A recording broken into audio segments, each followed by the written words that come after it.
Xin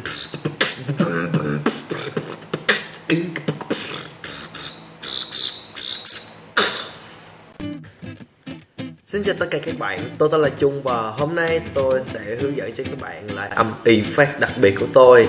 Đó là âm cricket sound. Và đây là theo tiếng Việt Nam thì tôi sẽ gọi nó là âm dế kêu. Và nó sẽ được làm như thế này.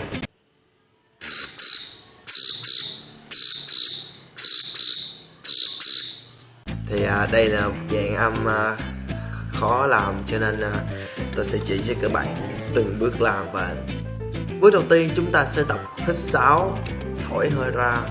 Và chúng ta sẽ làm như thế này.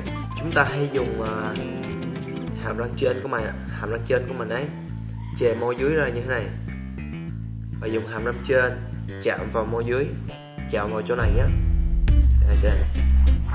như thế này.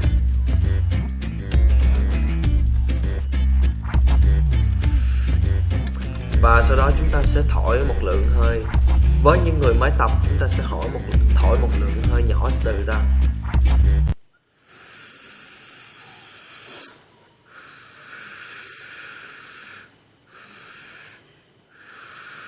Chúng ta sẽ quay lại từ bước đầu. Hãy nhớ kỹ nhé.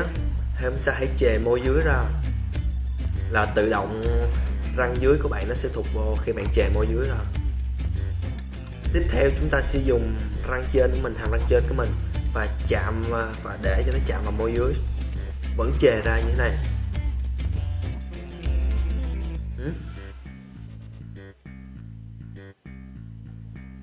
Sau đó với những người mới tập, bạn cứ thổi một lượng hơi từ từ ra, rồi từ từ chúng ta sẽ làm cho nó thật mạnh, thật to lên.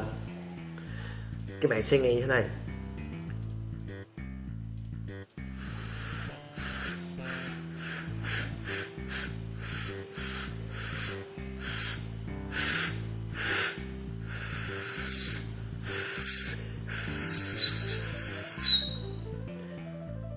Đó là cho những người mới tập. Các bạn cứ tập thổi từ từ. Không phải là các bạn thổi không được thì các bạn lại bỏ. Hãy cứ tập đi tập lại. Bạn cứ chè môi dưới ra. Lâu lâu các bạn ấy, các bạn cứ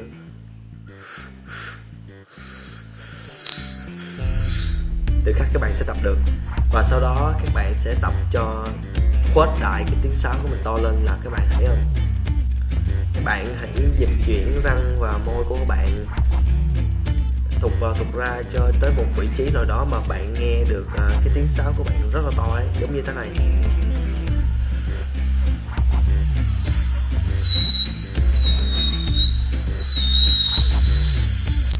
Và sau đó các bạn hãy thổi.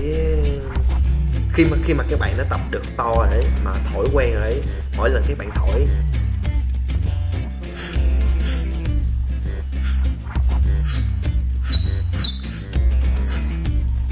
thì khi mà các bạn tập được như thế rồi ấy, các bạn chỉ cần việc tiếp theo các bạn đó chính là thổi mạnh.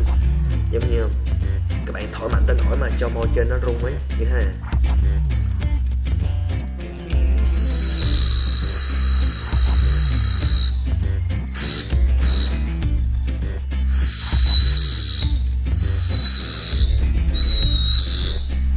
Chúng ta sẽ bắt đầu lại từ bước 1.